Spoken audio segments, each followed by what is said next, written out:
All right, welcome back to everyone's favorite podcast. Hello. Today we have Allison Shellnut, That's me. Asheville favorite. Jacob's in the back. Jacob is in the back. It's a dog, not a human man. Jacob, say hello. Woof, woof. He's just staring at me. It's all right. We are actually. Oh, I thought we were still on the train tracks. For a second, Allison was stopped on the train tracks. I wasn't gonna mention it, but Just to see what happens. I didn't want to mention it just in case the train came. Just took us out. Yeah. But it's International Women's Month still. It will still be International Women's Month when this comes out. And so for the rest of the podcast, there will only be women on it. No, another man will not speak on this podcast. That's beautiful. Just how I like it. So let's see. What should we get into? There's so much to talk about. Comedy. You also work for Good People, right? We don't need to talk about that. Okay, cool. Some people like to talk about it. Some people are just like, no. Let's see. You just told me about a grocery outlet that has good deals. Go Grocery? Has Yes. anyone ever heard of Go Grocery? She said it looks sad on the inside, but that's how I look on the inside too. Exactly. So. We've been in the car because I had to go pick up Alexis in Greenville, and thank you, Allison. you're welcome. We've been talking about our sad families for 40 minutes. Yeah. And now we're talking about sad grocery stores. Yeah, the duality of life. Beautiful. The first time we interacted, I was defending a man. Can you believe that? Was the first time we interacted that time? I think so. Wow. Look how far we've come. Look how far we've come. You were still wrong in that moment. And I really second guessed myself. Later, I was like, but then I had processed it, and I was like, nah, I was still really right about that. But yeah, I did want to ask you that. This is fun. Why don't you introduce me, tell people on the podcast what you think about me. Okay. Allison is great, first of all. I'll say that. True. I really do actually like Allison. Yep. I will say at first, I was like, holy shit. Because I'm a lot. I know that I'm a lot. I was a lot that night. I was on one that night. I don't know what's wrong. What was wrong? I had probably had 2 drinks, I guess.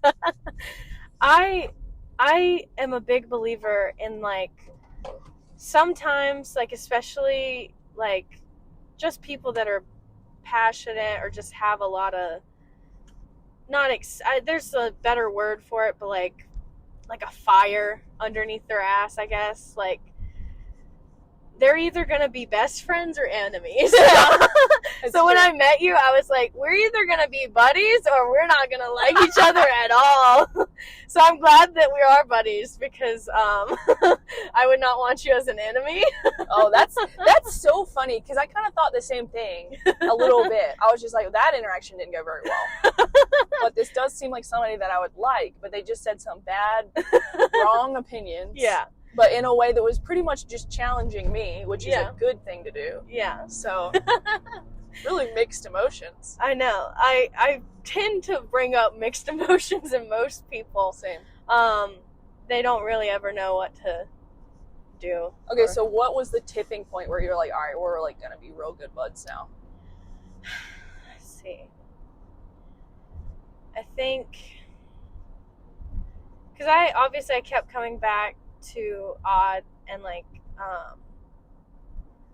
I was also just going through a weird I still am just going through like a weird grief process of like all of that shit, and so I feel like you being there for me in that process was very like, all right, we're cool. Yeah. Because it's like I don't like to bring it up all the time or whatever, but it is something that's on my mind a lot. And so having you like ask about it or like just be there and not make me feel bad for talking about it. Because a lot of, it's hard to talk about because it's just like so like I mean, what are you gonna say? Right. So I think that was definitely a good part. And then also, I don't know,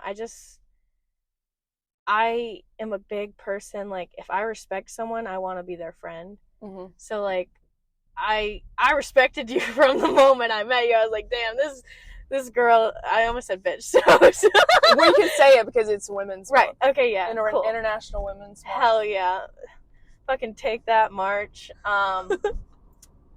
But yeah, I was like, she's so sure of herself, and I love when like women aren't, oh, should I say this or that type of shit, because you know, I'm not really that type of person, but in certain situations I can still like get in that mindset just because of like being anxious or whatever the situation is. I think that like you're also real as fuck. Like you're not fake, and I don't like when people are like, I don't know, just avoiding confrontation instead of just saying what they think. Yeah. And I like how you say what you think. I will tell you. Yes. And I don't know. So yeah, I like you. This has been great. Yeah. Now the podcast is over. We just needed to hear what Alexis likes about me. Honestly, that is what I've been, you know, when there's a lull, I'm just like compliments. I'm Perfect. like, I just need people to come back on here, you know? It's a great time. Everyone sign up. Yeah. I think because you've been doing comedy for 8 months? How long? So April 1 will be a year. April 1 will be a year. Wild? Oh my God, that's very awesome. soon, yeah. Hell yeah. So we started almost close to the same time because you just had your anniversary. Yes, March 7th. And so that's kind of cool that we also started at the same time, but then didn't meet until like probably like August-ish or like November, I think, right? Yeah. Like really, we didn't start coming up to Asheville, I think, until around then. That sounds right, yeah. But yeah, I would have loved to see what you were like at first. Because I feel like you definitely have a stage presence, you know? Like it took me a minute to figure out, okay, I don't give a fuck what. It's like a inner confidence that you really need to like work out who you're going to be on stage. Like if you don't get there, then it takes a longer time to kind of figure out what your vibe is. So I started, did you know I started, I took an improv class and I hated it. I'm not good at improv at all. But part of the improv class was that we had to write jokes and like do a type 5 for each other, for the other people that were in the improv class. And I've always loved comedy, but I was never like on stage. Like I never really thought that I could be that type of performer. Yeah.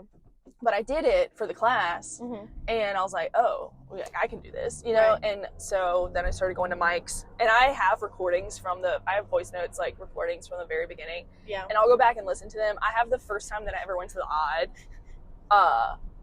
on my phone, and I think I was bad. Like I think it was not good at all. Yeah. And James was like, you were so good, blah, blah, blah. And I was like, no, you just had other motives in mind. Right. And I was fucking bad at comedy. Right. But I had a confidence on the stage, but like I did not really have jokes, or I had like a couple jokes that were like not put together well at all. Yeah. And I hadn't, like, you know, I've really leaned into crowd work and stuff since then, and I have a lot of fun with that. I hadn't started that yet. Like that started when I started doing the bed frame bit, which I think was like a few months in.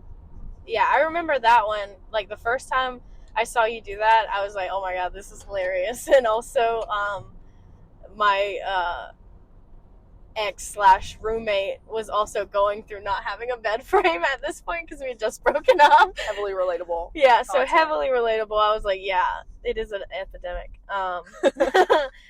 And what were you saying? I had something to say. I forget. Is that car has a sticker that says goose on it? Does that say goose? It does say goose. It's beautiful. Okay. Is that what you were thinking about? I think it was. I do like to talk about birds. I also am bad and was way worse before today. You're not bad now. I do my best, but I still, you know, I just need to write more.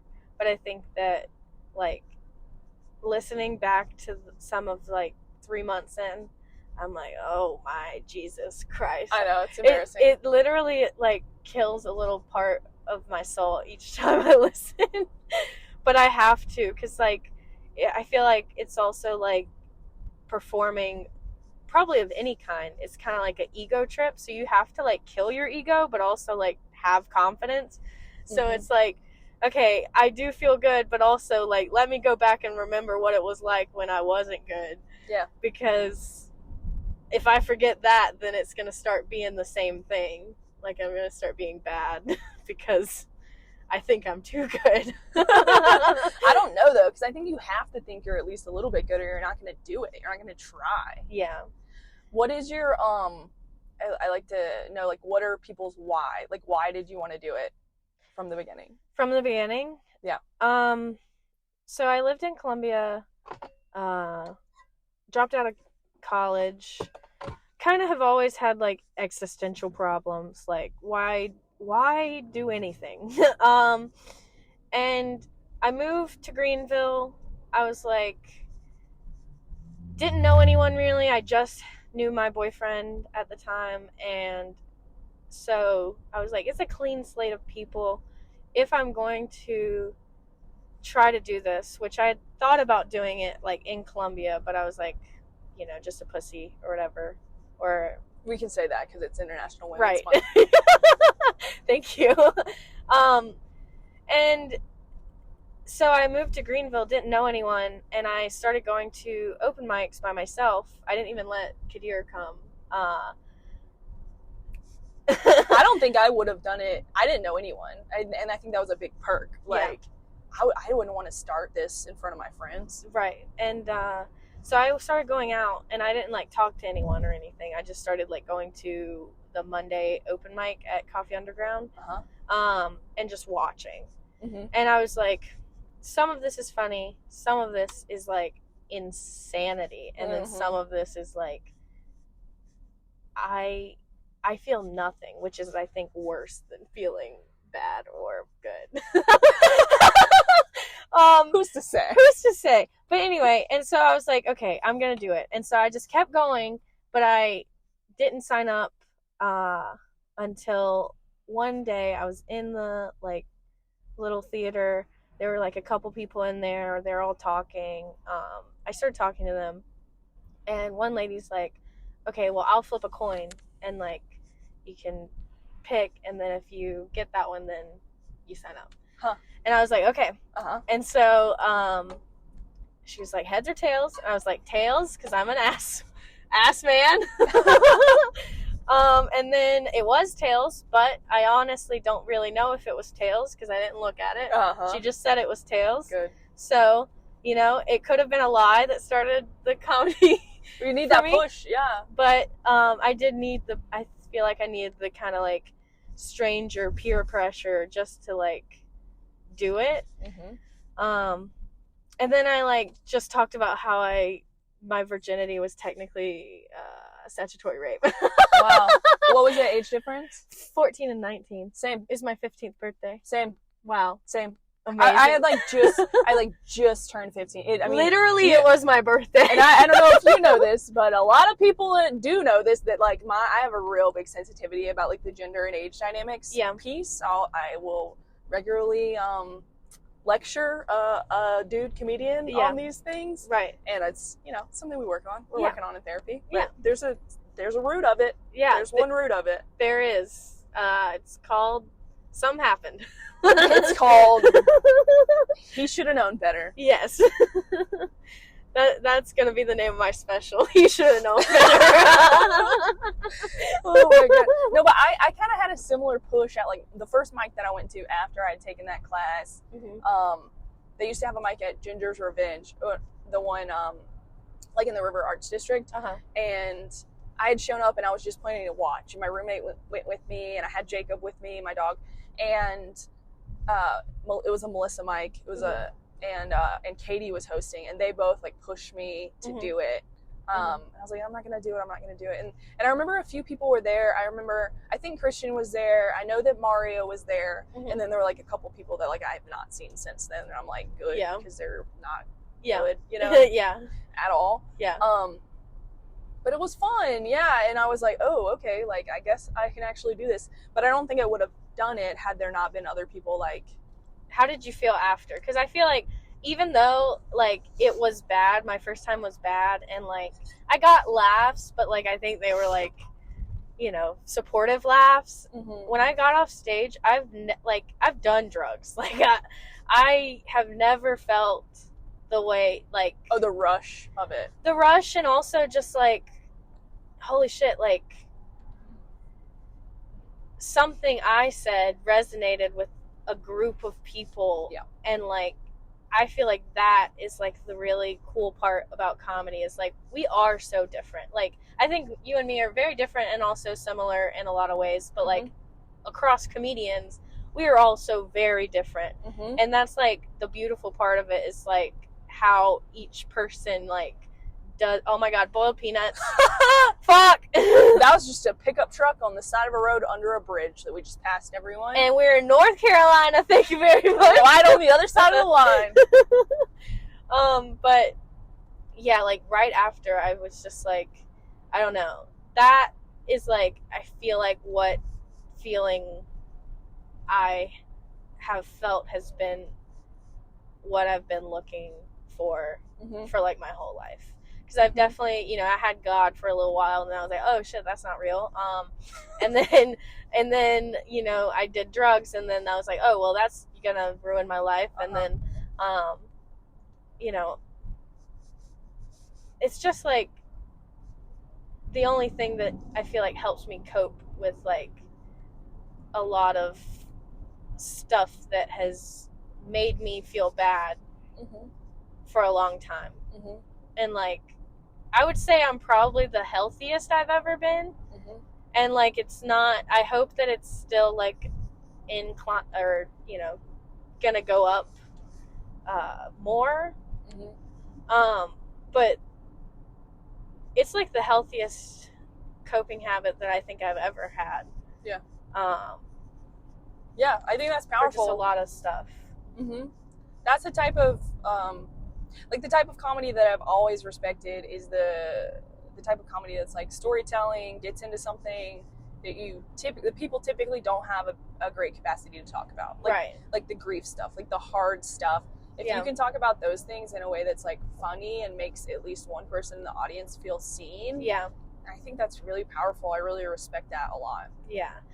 And I think that I also like, you know, dick, fart, boob jokes, you know? I like both. I get both. I get that it should also be silly sometimes. It should also be, you know, maybe you're trying to make a point this time or whatever. Like, jokes are whatever you want them to be.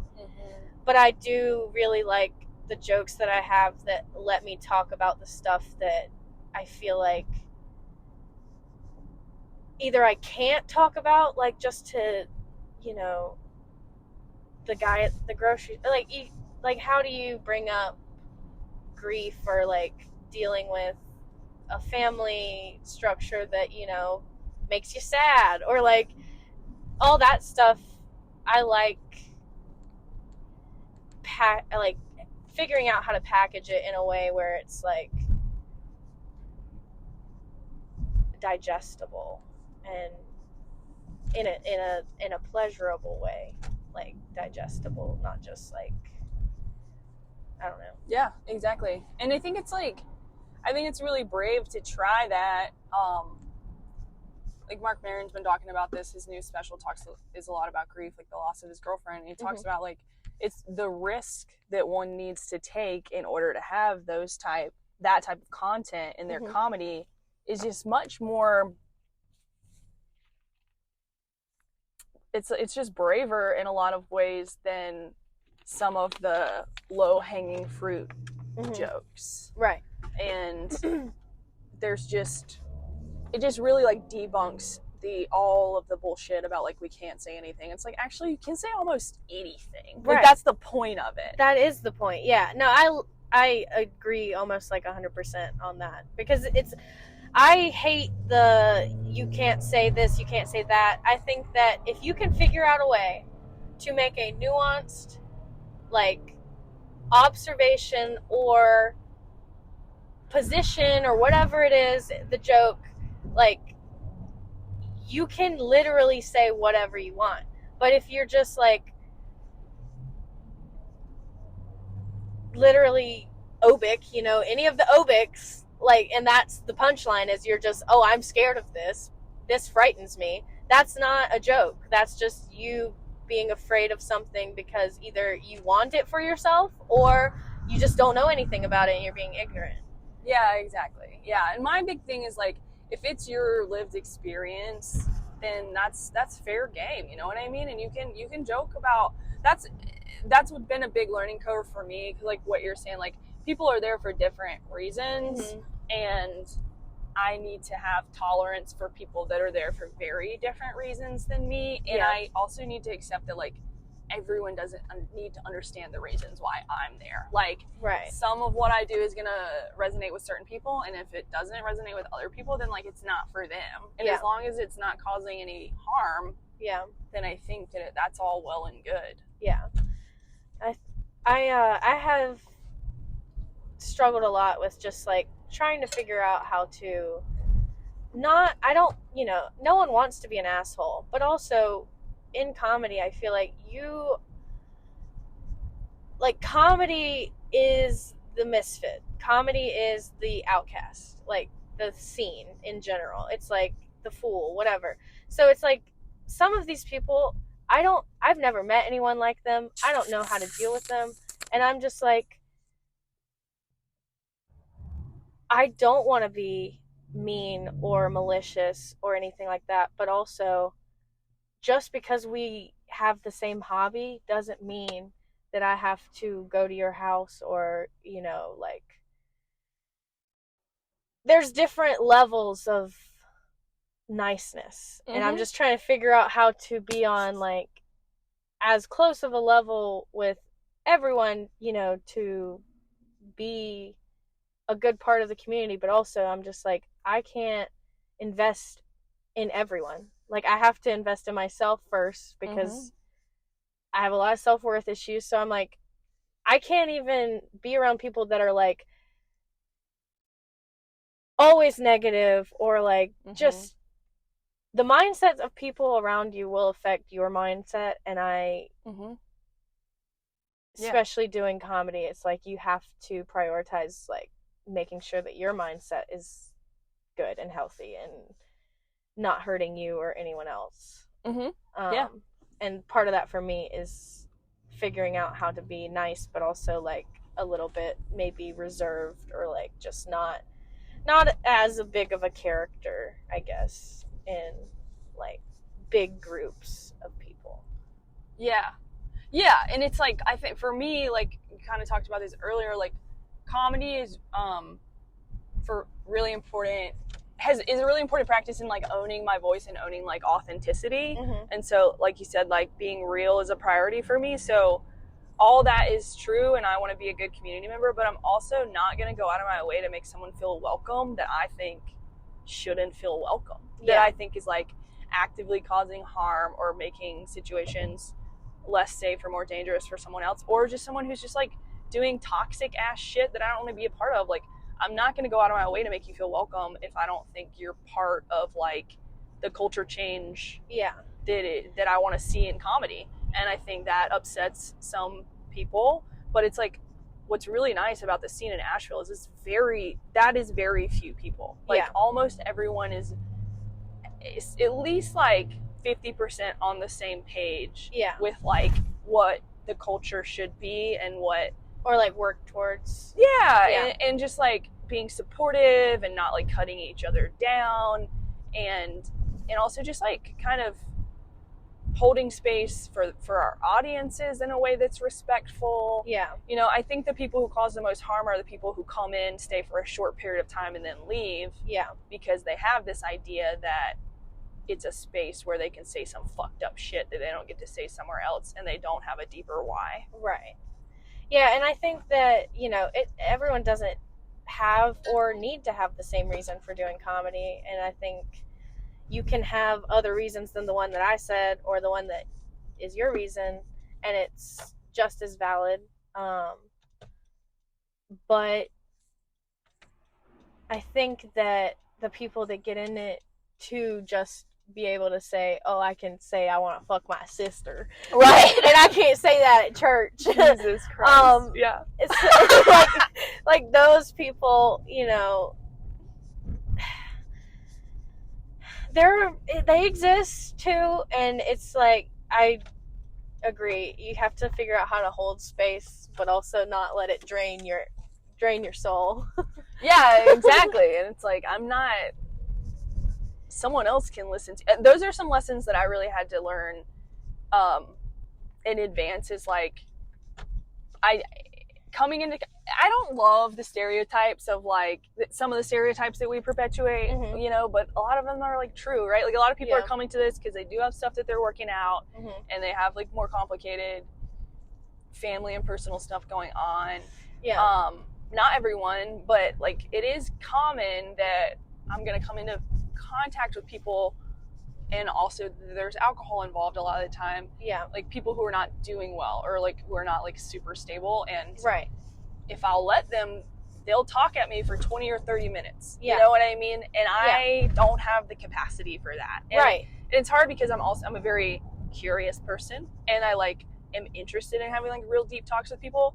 But like you're saying, it's like, got to figure out who your people are, and it's totally normal to have like a certain level of intimacy and friendship with a select number of people. You can't be everyone's friend. Like, it's on that physically level. impossible to like just, you know, dive deep and be friends with everyone like on the same level in any friendship group of people that exist in the same area, not even just comedy communities or whatever. Mm-hmm. But I also think that like sometimes like also like I have shit going on. Like sometimes mm-hmm. I'm just fucking depressed and I don't want to talk to anyone. Mm-hmm. And it's just like, I'm sorry that I, you know, didn't look up and make eye contact with you. I was thinking about my friend that's never gonna be the same. Yeah. You know, like that her life has changed forever. I'm thinking about why my dad left. I'm thinking about all this shit. So like, I'm sorry that I didn't, you know, do the dance of like being cordial with everyone. Sometimes I don't have the energy to do that. Right. And like, it's not even a personal thing. It's a like, for anyone else, it's like something that's going on with me that has nothing to do with anyone. Exactly. Yeah, we gotta like have empathy and compassion for each other in those moments. And I'm the same way. Like, I have to give myself some slack and be like, well, if this person didn't think I was polite enough today, like, that's fucking fine. You know, like sometimes I'm not gonna be able to be that bubbly, and sometimes I'm gonna need to skip a mic, you know. And you know this, like sometimes I have to skip stuff that I really want to go to, because I am depleted, and I know that if I show up, I'm not gonna be like that fun to be around. And like, I'm not gonna. Sometimes I'll go to a mic and I won't go up because of those same reasons, because I feel like it might not be that great for me, but I do want to like be around everyone and laugh and like be in the communal space that feels very warm, and there's at least like a good number of people there that I care deeply about. No, it's definitely made me like, comedy is like put me in the same rooms with people that I think are very interesting, and like some great people. I've met a lot of great people doing it, and I've also met, you know, sick people, great sick people. There's just a lot of different types of people, and it's great to know all of them, you know?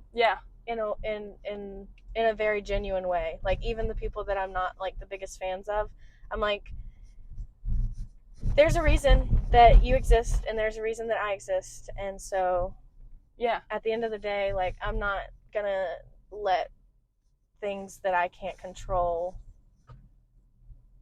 affect me. And it all ebbs and flows. Like, there's definitely been, like you said, I mean, we're going to have conflict with each other. That's normal. And I've just driven in circles 3 times. I know, I was I'm trying to figure out where we're going. Okay, so we're going to need to land this plane soon. We're almost there. But we're almost there. Also, 30-minute mark, we just passed it. Hell yeah. So. Well, yeah, I've met people that I would have never come into contact with that are so different than me that I, like, love so much. Right. And it just happens so quickly, too. It's like, okay, we're all pretty fucking strange. Yeah. You know, like, there's a bunch of little freaks here, and I fucking love them. You know what I mean? And, like, for sure. It's so different than I do work in nonprofit, a big nonprofit, and I work remote, so I work with a lot of people that are in New York City and stuff, and it's just nice to go from having to be in that serious of a space to into a space where, like, we can be silly and we can joke about stuff, and, like, I can, like, be myself in a way that I really don't get to be anywhere else. Right. Yeah, I think that a lot of good comedy is, like, you're seeing the person be themselves. Yeah. Like, you're seeing the person, like, without worrying about XYZ or whatever. Yeah, I mean, you can really get to know a person a lot by what they choose to speak about on stage. Yeah. And just, like, how they deliver. Mine's about my huge penis. That's what people know about me. But I think we are pulling into the destination. We'll have headshots soon, so if you're listening to this and you want to book us, don't worry, we have fresh new headshots. My hair is grown out. I do not look like any of my old headshots. You know, all the bookers are listening to this. All the bookers are listening to this. All the bookers on the Southeast. That's how I get all my shows. Because all the bookers are listening to this. Do you have any shows coming up? Do you want to promote any? Honestly, do I? I don't think I do. I've done a lot over the past several months, but I don't really think that I have anything. I'll probably have something that I'm forgetting, but I can put it in the description. Yeah. Okay. We'll figure it out. All right. Well, this was fun. It was so fun. All right. Goodbye. Goodbye.